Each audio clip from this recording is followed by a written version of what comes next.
कल्पना कीजिए कि दो लोग एक ही परीक्षा में फेल हो जाते हैं। एक पीछे हट जाता है, यह मानकर कि वह स्मार्ट नहीं है। दूसरा अपनी गलतियों को ढूंढने के लिए टेस्ट पेपर निकालता है।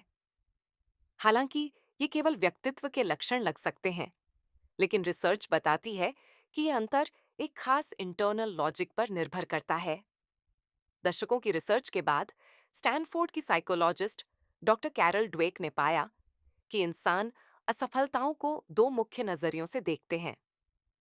उन्होंने इन्हें फिक्स्ड माइंडसेट और ग्रोथ माइंडसेट का नाम दिया।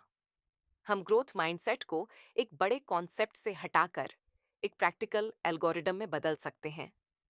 इसे चार अलग अलग सिद्धांतों में तोड़कर आप वास्तव में असफलता के प्रति अपने दिमाग के डिफॉल्ट रिस्पॉन्स को डीबग कर सकते हैं। यह पहचानना कि आप इस समय किस माइंडसेट में काम कर रहे हैं, पहला जरूरी कदम है, चाहे पढ़ाई हो या आपके सबसे करीबी रिश्ते नतीजों को सुधारने के लिए। पहला सिद्धांत है मैलेबिलिटी, यानी बदलाव पर विश्वास। एक फिक्स्ड माइंडसेट व्यक्तिगत गुणों को पत्थर की लकीर मानता है, या तो आप स्मार्ट पैदा हुए हैं या नहीं। एक ग्रोथ माइंडसेट उन्हीं गुणों को गीली मिट्टी की तरह देखता है, जिसका मतलब है कि उन्हें मेहनत से स्ट्रेच किया जा सकता है और नया आकार दिया जा सकता है। दूसरा सिद्धांत है वैलिडेशन के बजाय लर्निंग, यानी सीखना। एक फिक्स्ड माइंडसेट परीक्षा का इस्तेमाल सिर्फ अपनी बुद्धिमानी को साबित करने के लिए करता है। इसीलिए फेल होने पर वे खुद को ही फेलियर मान लेते हैं।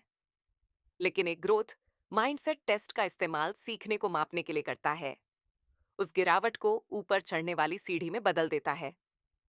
सफलता का ध्यान स्मार्ट दिखने से हटाकर लगातार सुधार पर लगाने से ईगो का खतरा खत्म हो जाता है। उस खतरे के बिना एक व्यक्ति आखिरकार अपने वास्तविक विकास पर ध्यान केंद्रित करने के लिए स्वतंत्र हो जाता है। तीसरा सिद्धांत पहचान को घटना से अलग करता है। करियर में रिजेक्शन का सामना करते समय एक फिक्स्ड माइंडसेट उस असफलता को अपनी स्थायी पहचान बना लेता है। एक ग्रोथ माइंडसेट उस घटना को एक अलग वाकया मानता है, यह स्वीकार करते हुए कि वे इस बार असफल हुए ताकि कमियों को समझ सकें। चौथा सिद्धांत मेहनत को संबोधित करता है। कई लोग ये मानते हैं कि कड़ी मेहनत करने का मतलब है कि उनमें नेचुरल टैलेंट की कमी है, जिससे मेहनत एक कमजोरी का संकेत बन जाती है। असलियत यह है कि मेहनत ही वह जरूरी जरिया है जो किसी भी बुनियादी हुनर को सच्ची महारत में बदल देती है। वीडियो को रोकें और स्क्रीन पर देखें। अपनी किसी हालिया असफलता को लें, उस बहाने को पहचानें जो आप बना रहे हैं, और अपने दिमाग में अभी तक शब्द जोड़कर इसे दोबारा बदलें।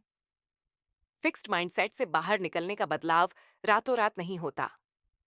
यह इन असहज करने वाले छोटे पलों में होता है जो आपको मैं नहीं कर सकता को मैं अभी तक नहीं कर सकता में बदलने पर मजबूर करते हैं। इस जाल में फंसना आसान है कि आप स्थायी रूप से किसी एक कैटेगरी में आ चुके हैं। हकीकत में कोई भी पूरी तरह से फिक्स्ड या पूरी तरह से ग्रोथ माइंडसेट वाला नहीं होता। हम एक स्पेक्ट्रम पर काम करते हैं और हमारा सॉफ्टवेयर खास परिस्थितियों के हिसाब से बदलता रहता है। हो सकता है कि आप स्पोर्ट्स में बेहतरीन ग्रोथ माइंडसेट दिखाते हों। माइकल जॉर्डन जैसे खिलाड़ी ने अपने हाई स्कूल रिजेक्शन और शुरुआती एनबीए असफलताओं को संभालने के लिए ग्रोथ अप्रोच का इस्तेमाल किया और उस संघर्ष को लगातार फिजिकल प्रैक्टिस में बदल दिया। हालांकि वही व्यक्ति बिजनेस लीडरशिप में बहुत ज्यादा फिक्स्ड माइंडसेट चला सकता है। कॉरपोरेट अधिकारी अक्सर सीईओ बीमारी के शिकार हो जाते हैं। कठिन संरचनात्मक समस्याओं से निपटने के बजाय अपने ईगो को प्राथमिकता देते हैं, श्रेष्ठता दिखाते हैं और कमजोरियों को छिपाते हैं। तो यह है पूरा एल्गोरिदम। एक, पहचाने कि आपके गुण बदलने योग्य हैं। दो, ख्याल रखें कि वैलिडेशन पर सीखने को प्राथमिकता दें। तीन, असफलता को एक घटना के रूप में अलग करें, अपनी पहचान के रूप में नहीं। चार, महारत हासिल करने के लिए मेहनत को अपना जरिया बनाएं। इस लिस्ट का अब भी एक स्क्रीनशॉट ले लें। अगली बार जब आप किसी मुश्किल में फंसें, तो अपने रिस्पॉन्स को डीबग करने के लिए अपनी प्रतिक्रिया को इन चार स्टेप्स से गुजारें। अपनी क्षमता को पूरा करने के लिए एक ऐसे मानसिक ढांचे की जरूरत होती है जो असफलताओं से सबक ले सके।